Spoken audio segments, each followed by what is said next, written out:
على سيدنا محمد صلاة تخرجني من ظلمات الوهم وتكرمني بنور الفهم وتنزل لي من الأشكال حتى يبان إنك أنت الخالق ولا نعلم وإنك أنت الله الغير. اللهم صل وسلم وبارك على مولانا محمد وآله النور المدرك الشاف بنوره في كل لمحة على فتح قدم وجهه إلا الله. اللهم صل على سيدنا محمد الفاتح لما أغلق وبما سبق ناصر الحق بالحق والهادي وصراطك المستقيم على آله وصحبه حق قدره دارين عظيم نوعيد التعلم والتعليم والتذكر والتذكير والإفادة والاستفادة والحث على التمسك بكتاب الله وسنة رسوله دعوة إلى الهدى والضلال على باب الصراط مرضاة الله وذكره وثوابه سبحانه وتعالى. رب اشرح لي صدري ويسر لي أمري واحلل عقدة من لساني يفقهوا قولي. بسم الله الرحمن الرحيم. الحمد لله رب العالمين. Salatu wassalamu ala asyrafil anbiya wal mursalin Sayyidina Muhammadin wa ala alihi wa sahbihi ajma'in.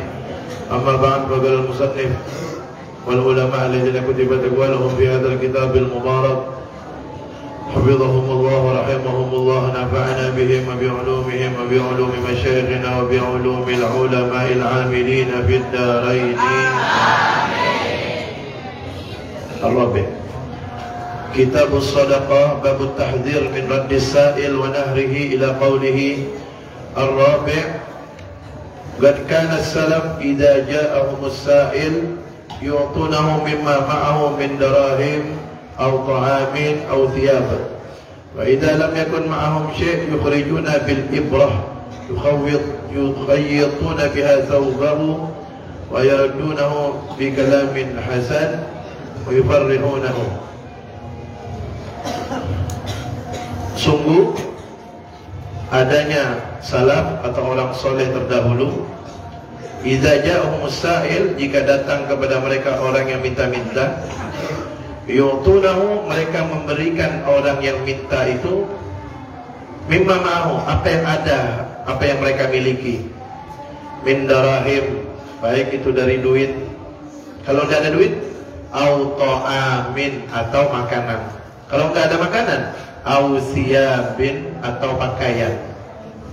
Wa idza lam yakun ma'ahum syai', kalau mereka tidak punya apa-apa, tidak punya duit, tidak punya makanan, tidak punya pakaian yang untuk diberikan, maka yukhrijuna bil ibrah, mereka ambil jarum, keluarkan jarum, yukhayyituna biha thawbahu, mereka beli tanda dengan jarum itu bajunya.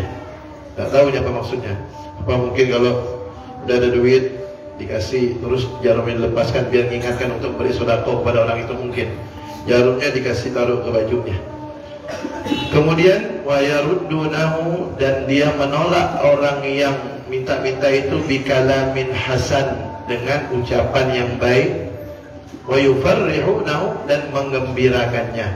Jadi kalau mereka tidak bisa kasih apa-apa, mereka kasih tanda di bajunya dengan jarum, kemudian mereka menolaknya dengan cara yang baik dan menggembirakannya, dihibur itu orangnya. Nah ini lebih baik, ini lebih baik, menolak orang yang minta-minta dengan cara yang baik dan menyenangkannya, ini lebih baik daripada memberi orang sedekah tapi menghinanya, tapi merendahkannya. Beri orang sedekah contohnya, ambil nih, itu memberi tapi tidak baik. Masih lebih bagus menolak tapi dengan cara baik dan menyenangkannya. Tapi yang lebih baik daripada itu adalah memberi sambil menyenangkannya. Itu yang paling terbaik, karena memang berat yang namanya sedekah ini. Sabda Nabi Muhammad SAW, man tasaddaqa faqad fakka lahya sab'ina syaitanan. Barang siapa yang bersedekah, maka dia telah menghancurkan, mengalahkan 70 syaitan. Seorang murid daripada Al-Habib Ali Al-Habsyi, setelah mendengarkan penjelasan hadis ini dari Habib Ali bin Muhammad Al-Habsyi Sahibul Maulid, pengarang Maurice Tudor, pulang ke rumah semangat ingin bersedekah. Setelah sampai di rumah, ngambil hartanya ingin sedekah. Kemudian istrinya bertanya, mau dibawa kemana itu duit? Mau disedekahkan. Istrinya bilang, kita ini orang gak mampu, kita masih perlu ingin beli ini, beli itu. Akhirnya tak jadi sedekah. Akhirnya dia ketemu Habib Ali Al-Habsyi. Dia bercerita, dia mengatakan, wahai Habib Ali Al-Habsyi, di rumah saya ada satu setan, dia bilang. Setan itu tidak bisa saya kalahkan. Kalau satu setan itu saja tidak bisa saya kalahkan, apalagi 70 setan. Siapa yang masuk setan itu? Istrinya, yang mencegah dia untuk bersedekah. Jadi orang kalau bisa bersedekah, dia telah mengalahkan 70 syaitan. Al-Khamis. Nah, tapi yang namanya sedekah itu tidak boleh maksa. Terserah orang mau memberi sedekah. Jangan orang lagi pakai cincin, lagi pakai gelang, lagi pakai jam, disuruh copot, suruh sedekahkan, dipaksa. Jangan. Terserah orang mau sedekah atau tidak. Apalagi sampai bertanya, di sini pakai apa? Pakai motor, pakai mobil, pakai motor, mana kunci dan surat-suratnya? Kemudian dikatakan, motor harga berapa? 7 juta. Sedekahkan aja, nanti Allah ganti dengan 10 kali lipat. Yaitu berapa mobil yang harganya 10 kali lipat. Percaya apa enggak? Enggak percaya, kafir. Enggak benar kalau ngajak orang sedekah macam itu. Nabi aja, Nabi Muhammad SAW yang membawa syariat ini enggak pernah nyuruh orang sedekah seperti itu. Jadi jangan maksa kalau sedekah. Merusak citra Islam akhirnya. Al-Khamis yang kelima, ruwiya, diriwayatkan, anna Syu'bah ja'ahu sa'il wa laysa indahu syai' fanaza'a khashabatan min sagfi baitihi fa'a'tahu thumma i'tazara ilaih. Ruwiya, diriwayatkan, anna Syu'bah, sesungguhnya Syu'bah, ja'ahu sa'ilun. Syu'bah ini seorang laki-laki, orang soleh. Datang kepadanya orang yang minta-minta. Walaysa indahu syai', dia tidak punya apa-apa, harta, makanan, pakaian tidak punya. Ini orang kaya, miskin harta tapi kaya hati. Coba lihat apa yang dilakukan. Fanaza'a khashabatan min sagfi baitihi, dia cabut satu kayu daripada atap rumahnya. Kalau orang sekarang bilang tuh reng-reng kayu rumah tuh, dicabut satu sama dia. Kemudian fa'a'tahu, dia kasihkan, dia berikan kepada orang yang minta itu. Thumma i'tazara ilaih, kemudian dia minta maaf lagi. Maaf, tidak bisa beri apa-apa, cuma ini. Bayangkan tuh, dia tidak punya apa-apa, reng rumahnya dikasihkannya. Untung waktu itu yang minta cuma satu orang. Kalau yang mintanya 20 orang, oh buat tak rumah. Habis kayu reng. Ya. Ini orang namanya kaya hati. Miskin harta, kaya hati. Ada orang terbalik. Ada orang kaya harta, miskin hati. Tidak peduli dengan orang yang lagi susah. Tidak peduli rakyat lagi susah. Kalau ada pejabat tidak peduli dengan rakyat yang susah, itu pejabat namanya buta mata hatinya. Memikirkan kepentingan sendiri, tapi tidak peduli dengan rakyatnya. Begitu juga orang-orang yang tidak peduli dengan tetangganya yang lagi susah, yang lagi lapar. Itu namanya orang yang kaya harta, miskin hati, buta hatinya. Alhamdulillah. Makanya Nabi SAW itu mengajarkan, ya, kalau kalian nanti pulang ke rumah, ajarkan sama orang tuanya. Nabi mengajarkan kalau masak makanan itu banyakkan kuahnya, kata Nabi. Untuk apa? Untuk bagi-bagi ke tetangga. Maksudnya apa? Bukan kuahnya dibagikan. Masak daging sekilo, Nabi kan sudah banyak kuahnya. Kuahnya dikasihkan. Itu molok nama. Maksudnya banyakkan kuah bagi itu maksudnya bagi sama-sama dagingnya dibagikan. Bagikan ke orang tetangga itu, ya. Nah, nanti tetangga yang dikasih itu balas. Kan gitu ajaran Nabi, tahadu tahabu, kata Nabi dalam hadisnya. saling memberi hadiah lah kalian akan saling menyayangi, saling memberi hadiah. Jangan tetangga kasih terus dia tidak mau balas, berarti tetangganya ikut hadis Nabi, dia ikut ajaran setan. Kalau dia punya ya, dia tidak mau balas, berarti dia pelit. Saling memberi hadiah biar kamu saling menyayangi. Kan ajaran orang dulu itu bagus, memberi makanan, nanti tetangganya balas lagi, itu bagus tuh ajaran Nabi, akan saling menyayangi. Nah, kalau masak, kan tetangga nyium aromanya, masak gulai, masak sop, tetangga lapar perutnya, udahlah lapar, cium lagi bau lauk tambah mengodak, ya kan? Nah, babu as-sadis yang ke-6. Innal insana qad yanharu sa'il nahratan law a'tahu ma'aha nisfa malihi masalan kanat tilka nahra arjah minhu. Coba lihat nih bagi orang yang sedekah nih. Innal insana, sesungguhnya manusia, qad yanharu sa'il, kadang-kadang dia membentak orang yang minta-minta itu, dibentak. Nahratan, dengan suatu bentakan, dengan suatu ucapan yang tidak enak. Lau aqahu ma'aha, jika dia berikan orang yang minta-minta itu, kemudian dia bentak orang yang minta, yang mana dia bentak, yang mana dia memberikan orang yang minta-minta itu nisfa malihi, bukan 100.000, 200.000, setengah hartanya dikasihkan. Masalah contohnya, karena tilkan nahra, maka bentakan dia itu atau marahnya dia kepada orang yang minta-minta itu arjah minhu, lebih unggul daripada sedekahnya. Apa maksudnya? Gini, perhatikan. Ini ada orang minta-minta nih kepada si A misalnya. Si A ini memberikan kepada dia, kemudian dibentak itu, kamu ini minta terus. Itu kalau dia memberi orang yang minta-minta dengan ucapan seperti itu, yang membuat sakit hati orang yang diberi, orang yang minta-minta itu dibuat sakit hati dengan ucapan dia.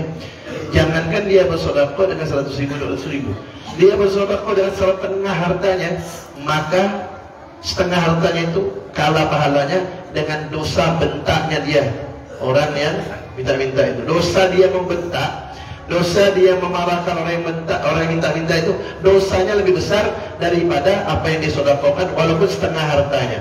Itu maksudnya. Warubbama la yusawi thawabu a'tahu isma dzalikal intihar.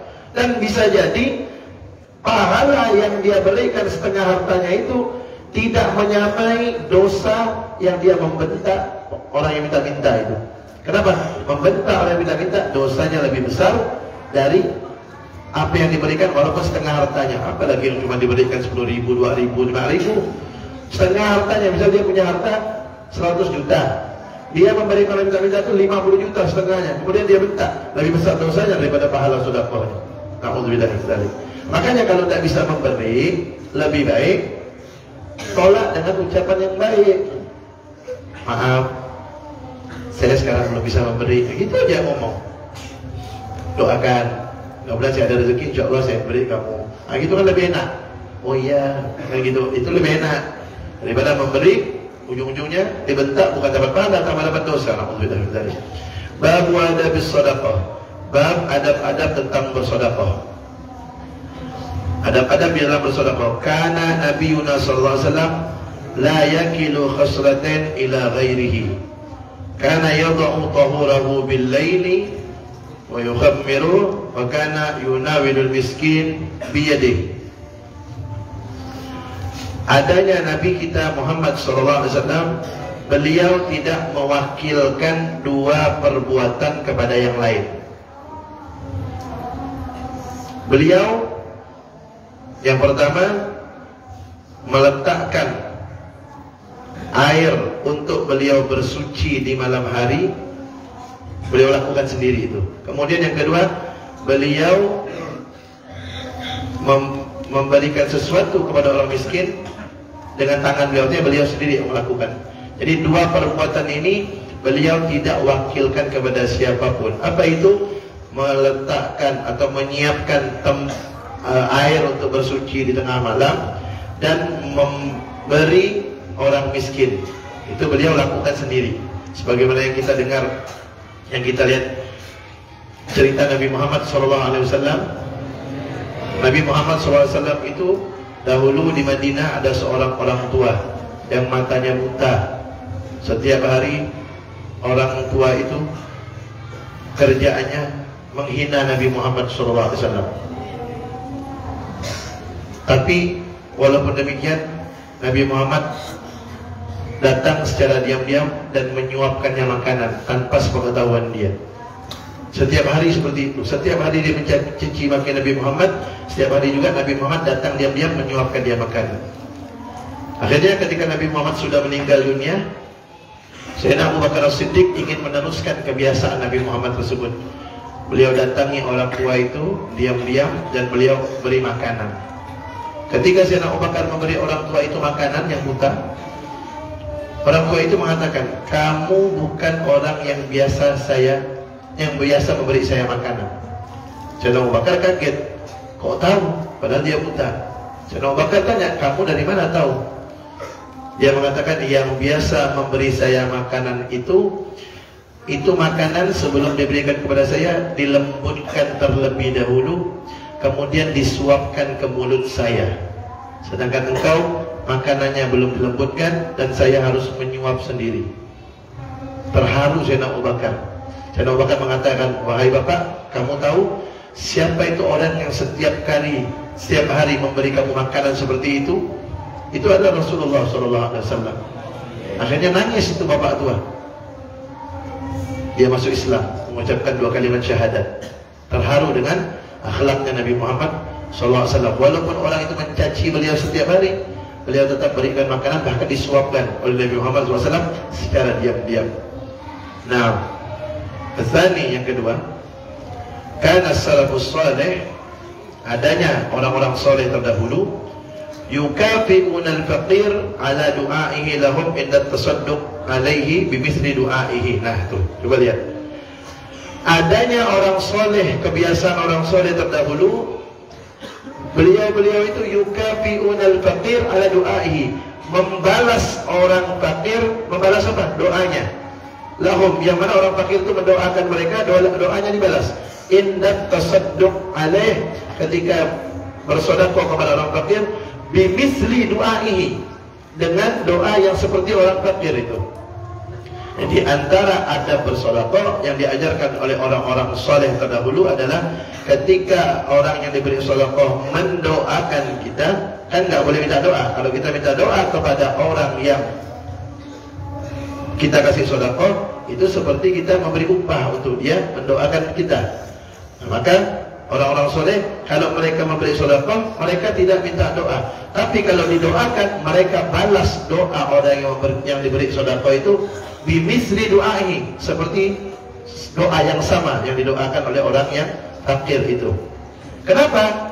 Makhafata nuqsanit thawab, karena mereka khawatir pahalanya berkurang dengan doa daripada orang fakir itu. Makanya doanya dibalas dengan doa. Gimana contohnya? Misal kita bersedekah kepada orang fakir, orang fakir mendoakan, mudah-mudahan ente panjang umur, sehat walafiat, murah rezeki. Balas doanya, mudah-mudahan ente juga panjang umur, sehat walafiat, murah rezeki.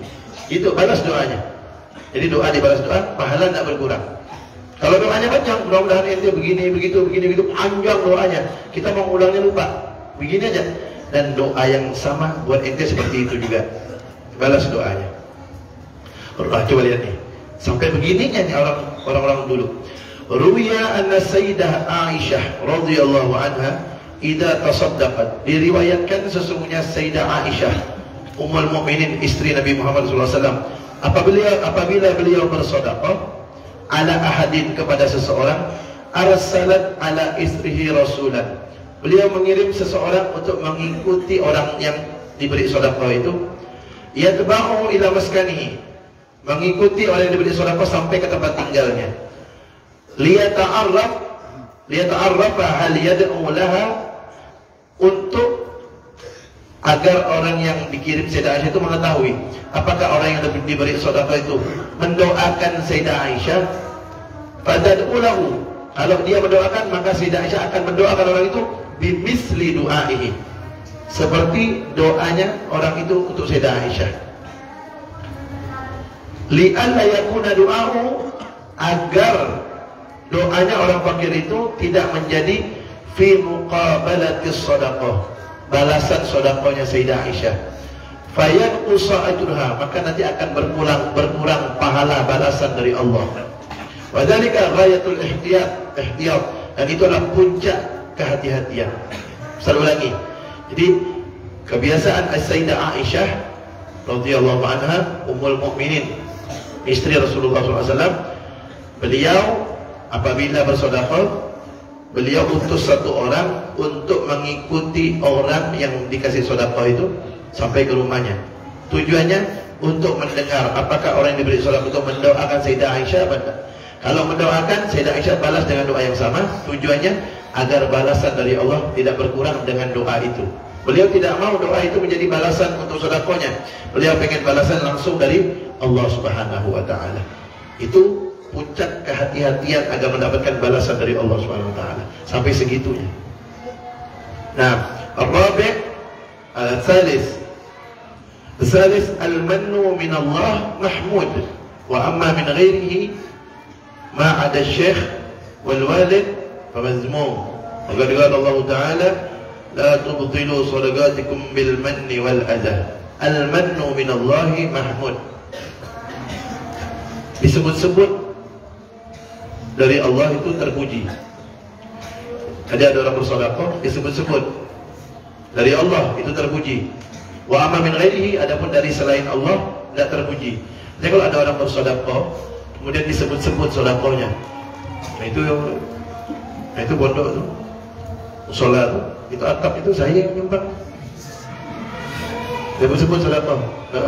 Apalagi ada orang misalnya dia berada di dekat kita, kita tahu tak?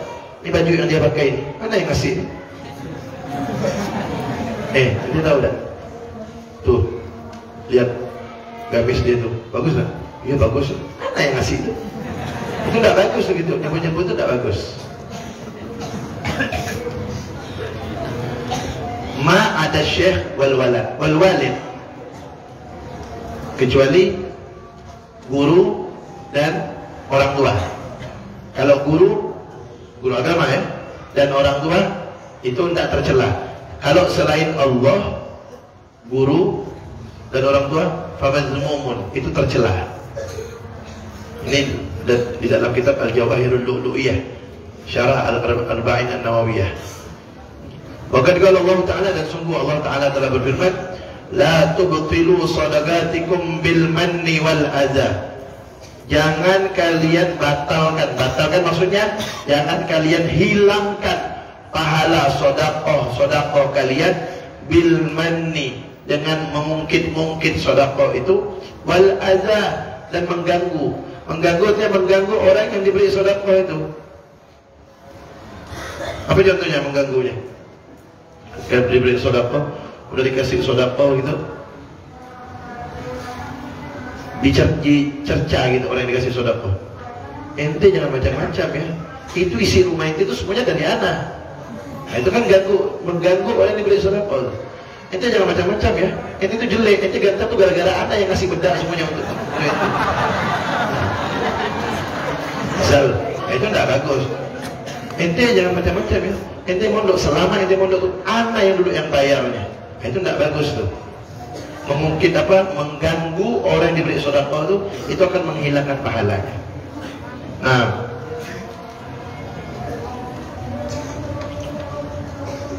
ar-rabi' yang keempat, min haqqil mutasaddiq, termasuk haknya orang yang bersedekah,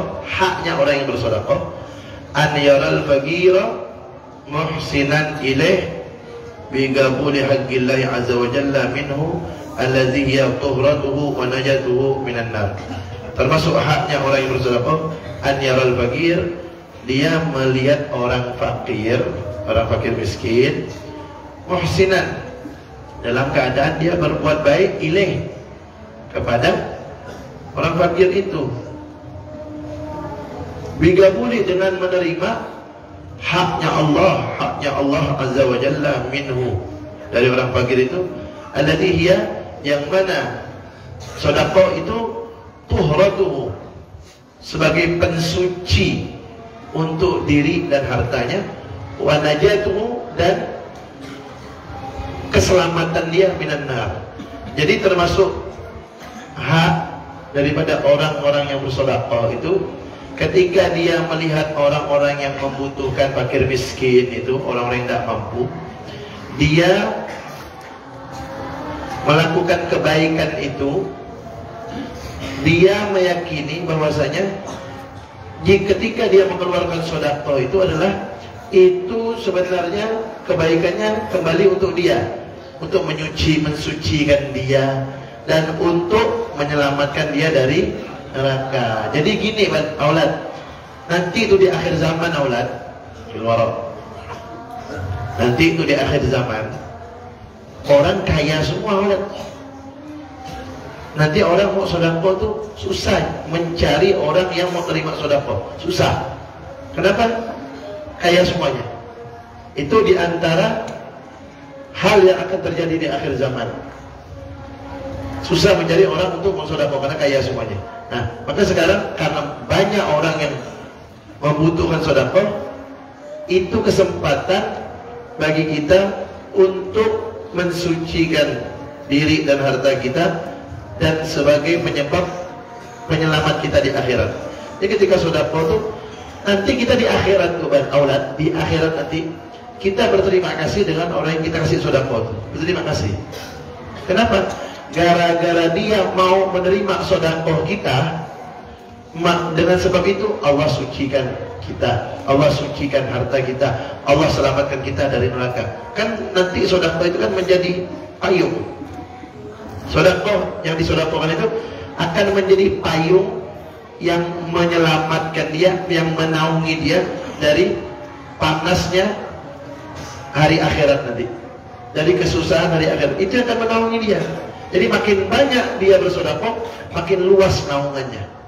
Makin banyak sedekah, makin luas naungannya. Tidak panas dia, karena dinaungi oleh sedekah. Tapi hendaknya bersedekah dengan harta yang halal.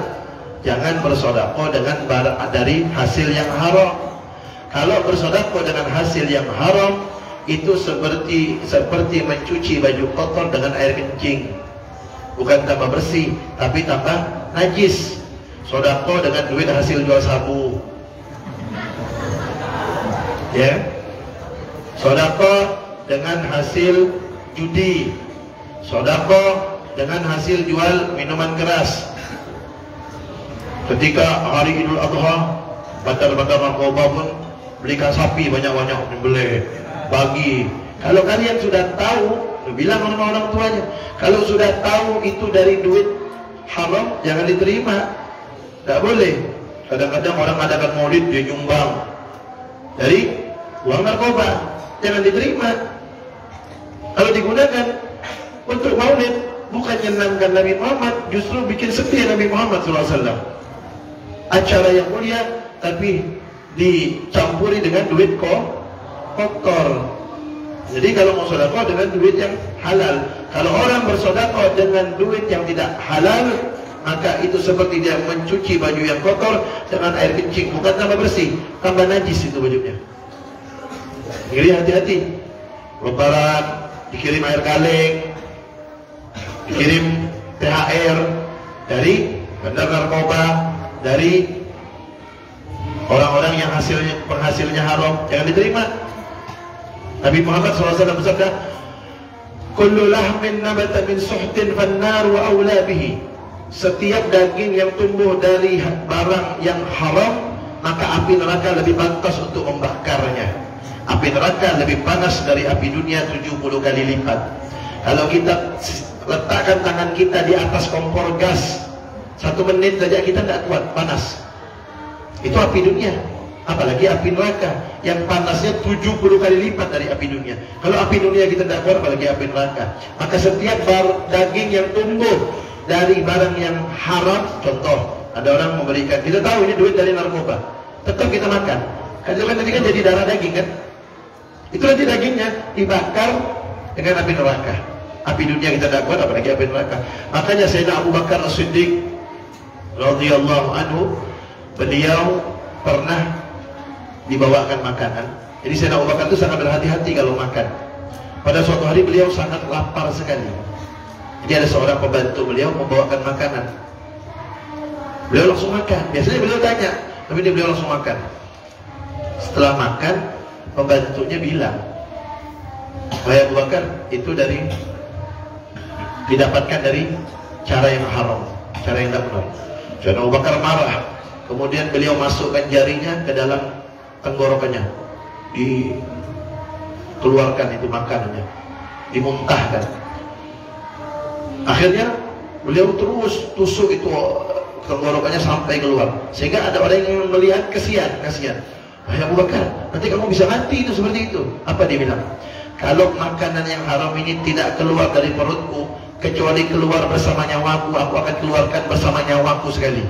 Karena saya pernah mendengar Nabi Muhammad SAW bersabda, kullu lahmin nabata min suhtin fannaru awla bihi." Setiap daging yang tumbuh dari barang yang haram, maka api neraka lebih pantas untuknya. Saking takutnya Sayyidina Abu Bakar, dimuntahkan. Makanya kalau makan sesuatu yang haram, tahu ini haram, segera muntahkan. Tapi kalau udah lama, bagaimana memuntahkan lagi? Udah lama, maka segera taubat kepada Allah SWT. Tapi kalau itu didapat dari hasil mencuri, ngambil barang orang, balikkan. Atau minta ikhlasnya. Anak dulu pernah makan kue teh, anak dulu pernah makan minum SNT. Nah, makanya yang dulu SD tuh, yang duit 1.000 ambil bakwan 5. Kadang-kadang kan di sekolah SD kan ada yang mamang jual pentol kan, mamang jual pentol, bayar 1.000, mamang layan dia nusuk makan terus, nusuk makan. Ingat-ingat, kalau ente tidak minta ikhlas, nanti di akhirat ente bawa pentol banyak-banyak gini, dibebankan oleh Allah SWT. Ya, jual es, mamang lari es jambe, yang balik sekolah juga jambu orang, dia nyambung. Jadi minta ikhlasnya. Ustaz, orang udah meninggal Ustaz, datangi ahli warisnya, minta ikhlas. Kalau tidak mau, bayar. Tidak ada Ustaz, orangnya meninggal, keluarganya pun tidak tahu kemana. Sedekah ke masjid, niatkan untuk orang yang kita pernah ambil barangnya. Nanti di akhirat dia akan melihat pahala yang besar. Dia tanya, dari mana? Ini dari orang yang dulu ngambil jambu rumah kamu, dia bersedekah hadiah untuk kamu. Oh, dia lihat senang, dia maafkan orang yang ngambil barang. Ya, hati-hati tuh, makan yang haram tuh hati-hati. Dulu kan ada ceritanya tuh, kalau nggak salah tuh abahnya Imam Abu Hanifah. Imam Abu Hanifah kan namanya kan Nu'man.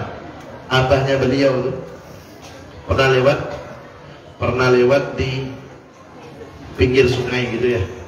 Abah beliau pernah lewat di pinggir sungai. Tahu-tahu di sungai itu ada apel.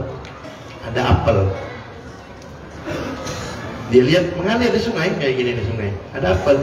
Dia lihat ada apel, langsung dimakan sama dia. Satu gigitan saja. Sudah dimakan satu gigitan, baru dia ingat, ini apel punya siapa? Ditelusuri sungai itu sama beliau. Telusuri, akhirnya kelihatan satu pohon. Ternyata pohon itu berada di dalam pagar rumah orang. Rantingnya keluar ke sungai. Jadi ranting itu keluar pagar, buahnya jatuh ke sungai. Akarnya, batangnya tuh di dalam rumah orang. Beliau datang tuh ke rumah orang tuh. Assalamualaikum, waalaikumsalam warahmatullahi wabarakatuh. Ada apa? Ini saya dapat apel di sungai. Saya makan satu gigitan. Saya lupa kalau saya belum bertanya ini punya siapa. Maka saya minta ikhlas. Saya udah gigit satu gigitan apel ini. Apa kata yang punya rumah tuh? Oh, nggak bisa. Saya tidak ikhlas. Terus bagaimana saya harus mendapatkan ikhlas dari kamu? Kalau kamu mau ikhlas, kamu harus kerja di rumah saya selama setahun tanpa gaji. Kalau mau setengah-setengah, memang kau ajar mungkin.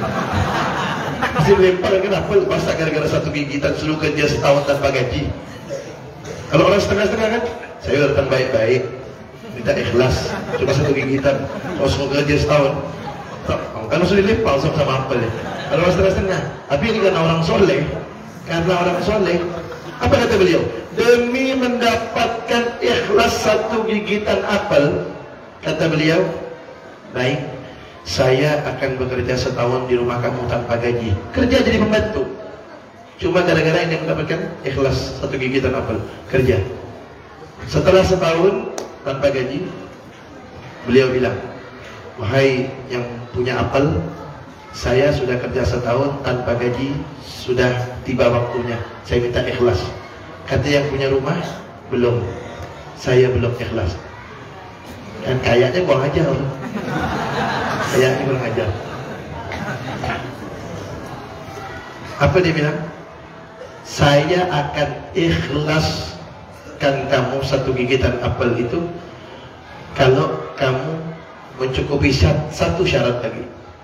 Apa syarat itu? Benar nggak bagi syarat ini? Apa syarat itu? Kamu harus nikahi putri saya. Oh, ini nyaman gitu dia. Tapi dia bilang, putri saya buta, tuli, bisu, lumpuh. Dalam artinya manusia itu setan. Buta, tuli, bisu, lumpuh. Dah. Karena ingin mendapatkan ikhlas satu gigi apel, naam itu sambil berat, naam. Bayangkan dia mau nikah macam itu. Gara-gara ingin dapat ikhlas tuh, dinikahi. Baiklah, saya akan nikahi perempuan, dinikahi. Setelah nikah, yang jelas sudah tak ada. Bayangkan malam pertama itu tak ada.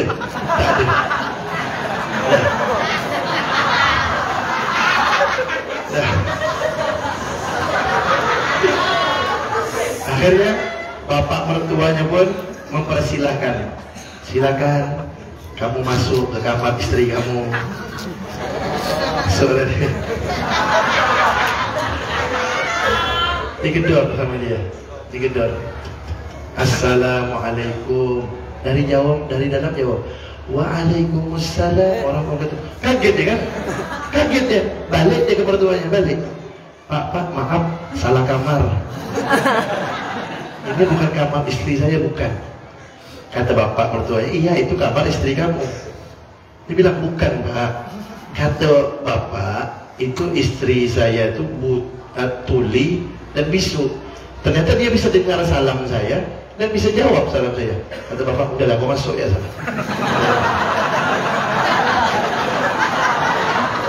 Akhirnya dibukakan pintu. Ketika dia buka pintu, itu istri berdiri dan datang memeluknya. Tambah bingung, keluar lagi dia. Keluar. Dia bilang sama bapak mertuanya, Pak, salah Pak, bukan istri saya, bukan Pak. Kenapa bukan? Dia berdiri, bapak bilang lumpuh. Dia berdiri. Terus dia datang melihat saya Pak. Dia datang memeluk saya. Kata bapak, buta dia. Akhirnya dijelaskan sama bapaknya, yang saya maksud, dia itu buta, dia tak pernah melihat sesuatu yang diharamkan Allah. Yang saya maksud dia tuli, dia tak pernah mendengarkan sesuatu yang diharamkan Allah. Yang saya maksud dia itu bisu, dia tidak pernah mengucapkan sesuatu yang diharamkan Allah. Yang saya maksud dia lumpuh, dia tidak pernah berjalan ke tempat yang dilarang oleh Allah. Ternyata dia adalah wanita yang menjadi bunga di desa itu, tercantik, tersoleh. Akhirnya dia mendapatkan wanita yang is the best, ahsanuhunna, yang paling terbaik. Berkat apa? Berkat kesabarannya, minta ikhlas. Akhirnya nikah. Setelah nikah, lahirlah Al-Imam Abu Hanifah. Tuh, dapat anak seperti itu. Banyak yang cerita seperti itu. Satu lagi kita cerita terakhir sebagai penutup. Ada ulama namanya Ibnul Mubarak, Abdullah Ibnul Mubarak. Itu Abdullah Ibnul Mubarak tuh dulu ayahnya tukang jaga kebun anggur. Tukang jaga kebun anggur. Tapi ayahnya sangat jujur.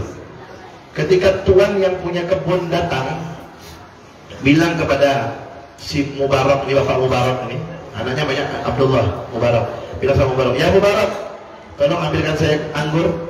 Diambilkan anggur, dirasa sama tuannya asam. Ambilkan yang manis, kata tuannya. Pergi lagi dia, pilih, dibawakan asam lagi.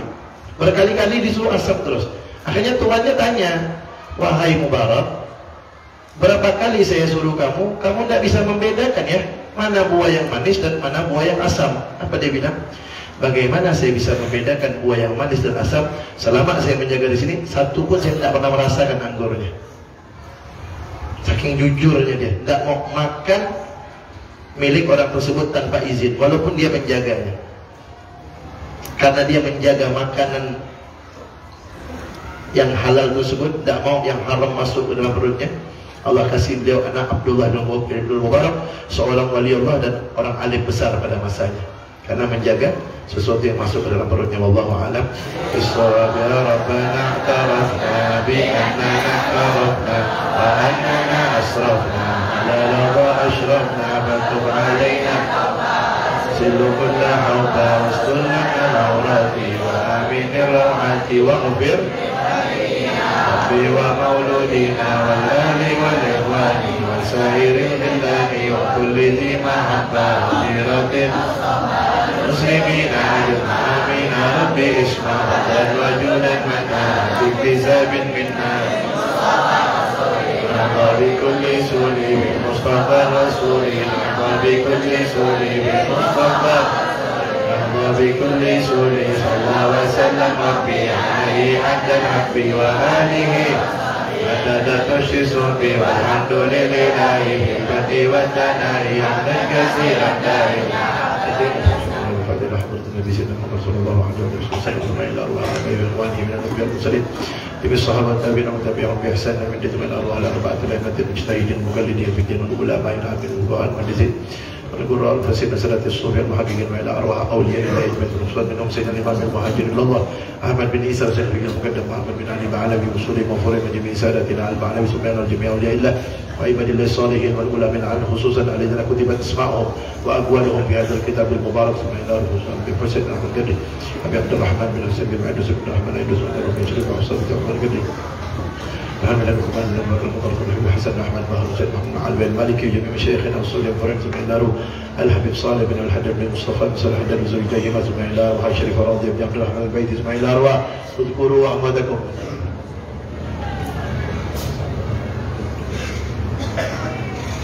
وأصولهم وفرهم ثم إلى رجال المسلمين المسلمات المؤمنين والمؤمنات والشهداء الرحمة المغفرة ليسكننا ويمدنا برحمته وأن الله ينفعنا ببركاتهم أسرارهم وأنوارهم وعلوم المفاتيح في الدين ودين الآخرة وأن الله يرزقنا وأن الله ببركتهم يرزقنا ووالدنا وجميع مشايخنا جميع أحبابنا الرضا والرحمة والبركات في الدين والآخرة والاجتماع مع النبي صلى الله عليه وسلم في الدنيا قبل الآخرة إجازة ونعمة دائما مستمرة والعلوم النافعة والمباركة في الدين ودين الآخرة والأرزاق الحسية والمعنوية الظاهرة والباطنة بجاه خير البرية والسادة العلوية وأن الله يرزقنا وإياهم طول الأمور في الرضا والبركة في الصحة والعافية وفي الطاعة عبادة وحسن الخاتمة عند الموت في لطف وخير وعافية على هذه النية كل نية صالح ولا أسرفنا صالحنا الفاتحة.